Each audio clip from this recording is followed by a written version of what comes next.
Hey everyone, and welcome back to another video. And in this video, I'm going to show you how to change your profile image on Trello.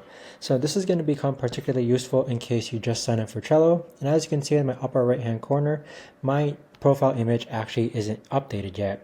So what we're first going to do is hop onto your Trello board, and then on the upper right hand corner, you want to click on your profile icon. Next, what you want to do here is click on manage account. And so once you're on this page right here, there's actually a few ways that you could actually change your profile image.